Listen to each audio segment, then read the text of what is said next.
A notícia do dia aqui é o Renault Boreal em pré-venda a partir de R$180 mil. O Renault Boreal é um SUV da categoria C, ele concorre com o Corolla Cross, com o da Toyota, com o Jeep Compass, com o Volkswagen Taos, com o Ford Territory. Quem quer falar sobre esse Renault Boreal a partir de 180 mil? Até quanto que vai esse preço? Eu gostaria de falar. Você falou, você citou aí 4 ou 5, mas eu poderia acrescentar mais uns 10. E esse eu acho que é o grande desafio da Renault com esse carro.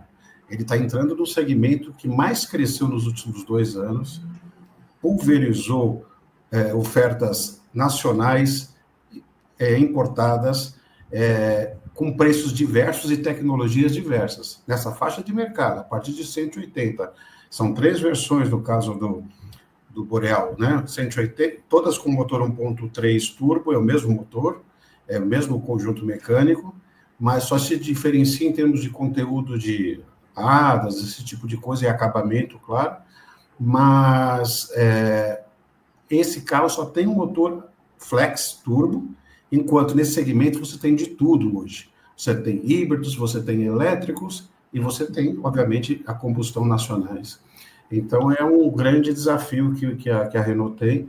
Eu acho que, depois vocês podem avaliar, claro, eu acho que o preço ficou um pouquinho puxado para esse segmento, não pelo produto em si, mas pela concorrência que vai ser enorme e que a Renault vai ter um desafio grande para conseguir consolidar esse produto como um dos principais produtos do segmento.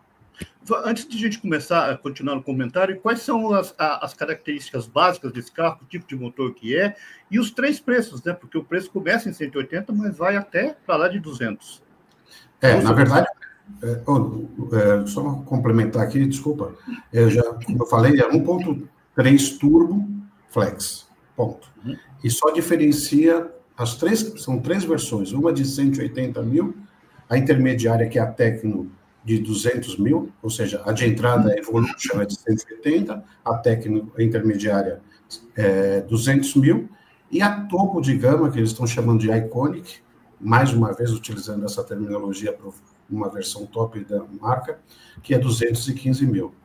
Então, essa faixa, esse range aí de preço que está sendo estabelecido pela Renault, e que já começaram as pré-vendas hoje. Rosen, você queria falar sobre esse carro?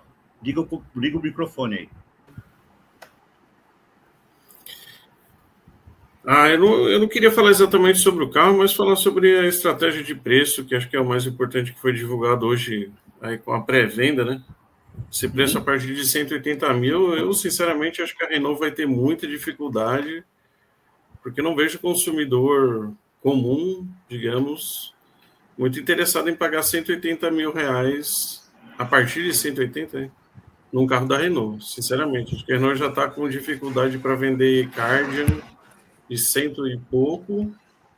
Acho que ela exagerou um pouquinho no preço, tanto que eu acredito que a própria Renault reconhece isso no momento que ela coloca o preço de pré-venda, mas já dá um desconto de 10 mil reais no caso da troca por um seminovo.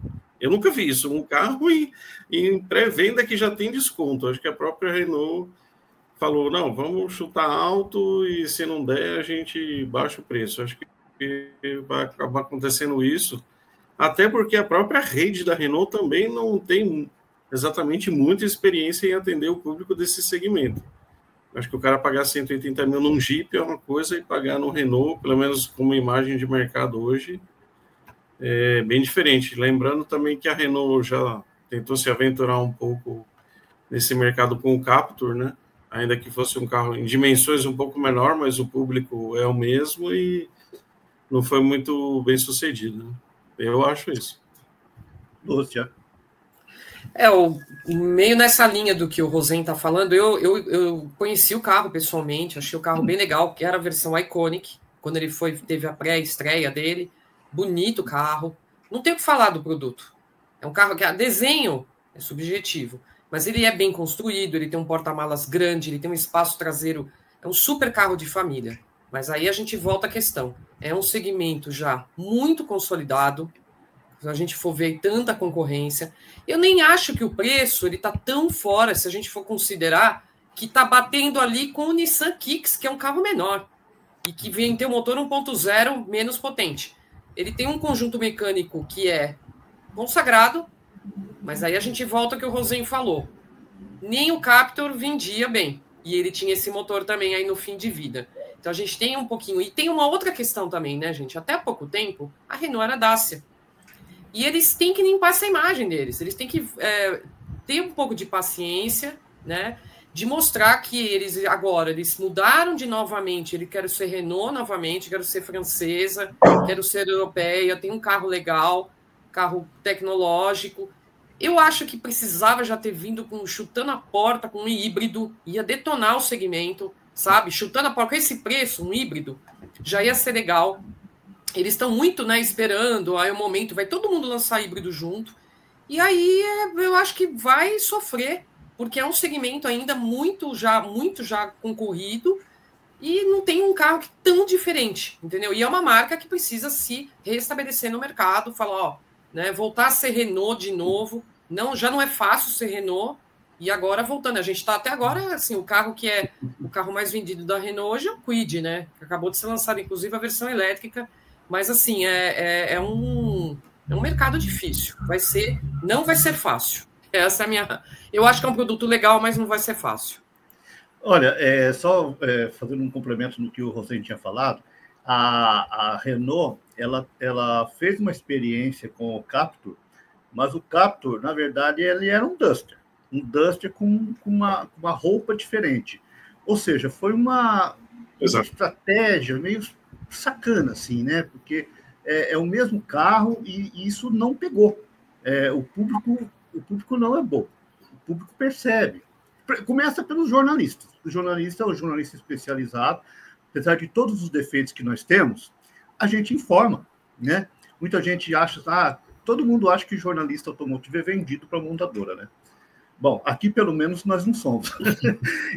e assim, o jornalista automotivo, ele, na verdade, ele é um crica.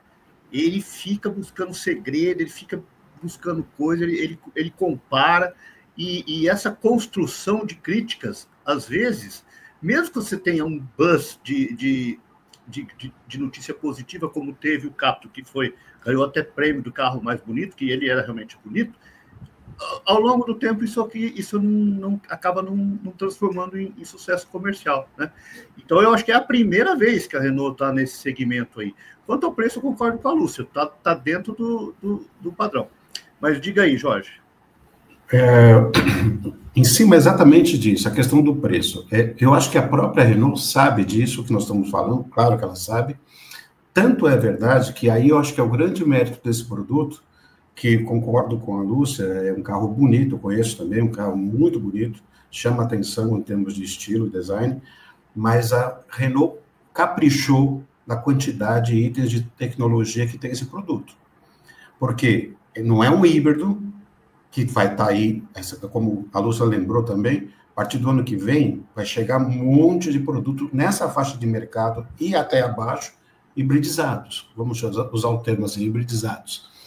Então, chama atenção a quantidade de itens de série e de tecnologia, ADAS, vamos falar assim, que esse carro tem. São 24 recursos ADAS de auxílio à condução. Isso é o sinal de que a Renault sabe que o carro dela precisa ter mais coisa do que propriamente só um desenho bonito, que é bonito de fato. Então, e é curioso também falar sobre híbrido, falta de híbrido, sendo que a Renault foi uma das primeiras a começar com o discurso da necessidade de ter um produto com motor híbrido no Brasil. Lá atrás, 2, 3 anos atrás, o Ricardo Gondo, ex-presidente da Renault, já falava sobre isso, defendia essa questão, e, no entanto, pelo jeito, a Renault ainda vai demorar um pouco, porque hoje, durante a apresentação da estratégia comercial da Renault para esse produto, foi questionado o novo presidente, o Ariel Montenegro, sobre e a versão híbrida, cadê? Eles conversaram, sinal que vai ser jogado um pouquinho mais para frente.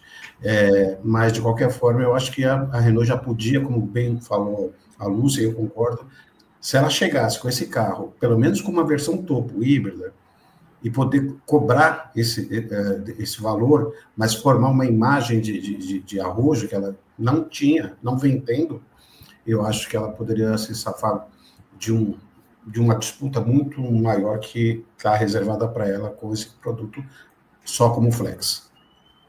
Muito bem. Olha, gente, às vezes vocês veem eu aqui do ladinho, aqui, olhando para baixo, que eu estou mandando, compartilhando essa live aqui para todo mundo, porque nós não temos patrocínio, estamos começando na raça, tá? Então, a gente vai contar com o apoio de quem está gostando disso, para compartilhar, para fazer a inscrição no canal. Se quiserem patrocinar também, a gente aceita, tá? E é isso, vamos ver se as pessoas querem. A gente não sabe também se as pessoas querem um tipo de noticiário de automóveis. Talvez queiram, talvez não, né? É a nossa tentativa, espero que sim. Nós temos bastante assunto hoje. Mais alguma coisa a falar de Renault? O que vocês... Alguém quer arriscar um número de venda? Não sei se eles falaram ali ou não. Que lugar vocês acham que ele vai ficar no ranking aí? Aliás, foi questionado também, o diretor Aldo Costa, assim como o Ariel Montenegro, foram questionados sobre previsão de vendas. E até mix de vendas, entre essas três opções que foram colocadas no mercado a partir de hoje. Eles se negaram a falar, dizendo que quem vai decidir o mix de venda vai ser o consumidor, mas que, de qualquer forma, a Renault vai ter aquilo que o mercado demandar. Gente, eu acho que é o seguinte, esse segmento, quais são as referências de volumes? Você já falou aí, o Corolla, Cross, o Compass. Os dois vendem cerca de 50 mil no ano. Se a Renault conseguir metade disso, já vai estar muito bem para esse segmento. Então, eu acho que não pode ser muito mais que isso, não. José? Olha, eu não apostaria uma posição de ranking nem o número de vendas, mas eu apostaria que vai vender mais que o Nissan Kicks novo. Isso eu tenho certeza. Pelo mesmo preço, um abraço. Lúcia, quer arriscar um palpite? Sim, eu vejo assim que o Cardian demorou, mas está vendendo melhorzinho agora. Ele está aí na faixa de 2.000 unidades por mês, que é legal, mas eu acho que não vende mais do que um Duster. O Duster está na faixa de 1.500 unidades por mês. Eu não acho que vai vender mais que Duster. Ele vai ficar atrás do Duster. Não vejo muito sentido nisso.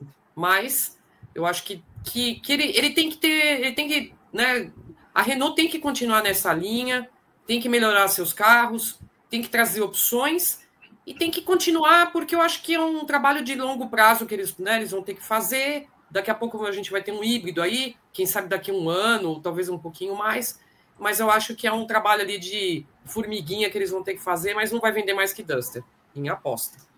Aliás, a Lúcia está sendo cruel, hein? Deixa eu só corroborar com o que a Lúcia falou. Na verdade, a Renault assegura que não vai acabar com a versão topo do Duster, mesmo com a chegada do Boreal, que, curiosamente, a versão de entrada custa exatamente a topo do Duster, que utiliza o mesmo motor 1.3 turbo, né? Que custa R$176 mil, um Duster 1.3 turbo, Iconic, que é exatamente o valor de entrada do Boreal, que também tem o mesmo motor 1.3 turbo, só que é um carro, só uma diferença aí de 15 anos de projeto, né? Bom, eu vou fazer uma aposta diferente, então, de vocês. Só para ser diferente, eu acho que, como a Lúcia já tinha falado, que a Renault está num caminho muito bom, porque ela desistiu de ser Dacia. Finalmente, ela está sendo Renault. Tudo bem, não é a Renault da França, mas é uma Renault. É uma plataforma modular, é moderna. E eu acredito que esse carro ele tem potencial, claro que não no primeiro momento, mas vai ter que ir aos poucos, de disputar até e passar o Taos da Volkswagen, que sempre ficou ali o terceiro lugar. Tá? Eu acho que eu vejo um potencial nesse carro, porque o carro é bonito. A Lúcia já disse que tem que o carro tem como que fala? Tem atributos bons, e a Renault ela não tem aqui no Brasil, uma rejeição de marca que tem a Peugeot. Né? A Renault, ela, eu não sei por que motivo, mas ela é muito mais bem aceita aqui no Brasil do que outras francesas. Para encerrar, Rosen? Não, só complementando aí, juntando o seu raciocínio com o do Jorge. Eu tenho dúvidas, inclusive, se o Duster vai continuar. Não só a versão de topo, mas todas as versões, porque como você mesmo falou, Quinta, se a Renault quer se distanciar dessa imagem de Dacia, não tem nada mais Dacia do que o Duster. Exatamente. Então, exatamente. Ela vai querer com essa imagem até uma canibalização lá dentro. Também não faz muito, pelo menos em termos de mercado e de oferta de produto, não faz muito sentido manter o Duster. Não, e se você me permite, não só de mercado, mas também como estrutura produtiva. Não nos esqueçamos que o Duster é o último representante daquela plataforma antiga que foi do Logan, que foi do Sandero, e não existe mais. Quer dizer, vamos concentrar tudo na nova plataforma, que é Karting, Boreal, um outro produto que vem pela frente, o SUV prometido para daqui 1 ou 2 anos, e a picape Niagara, que vai ser feita na Argentina, que é tudo sobre a mesma plataforma. Posso só finalizar? Eu acho que o meu comentário foi uma coisa mais a curto prazo, né? A longo prazo, muitas coisas podem acontecer. E a gente sabe que o Duster já deu, né? Mas o Duster, gente, vende muito, entendeu? Ele ainda continua vendendo, ele tem aí um apelo. Eu acho que talvez no curto prazo, o Duster continua tendo um novo carro menor. Lógico que ele vai sair de linha, mas vocês podem ver quanto tempo que durou o Sandero, quanto tempo durou o Logan, né? Esses produtos acho que continuam, eles têm mercado. Enquanto tiver mercado, acho que eles não tiram.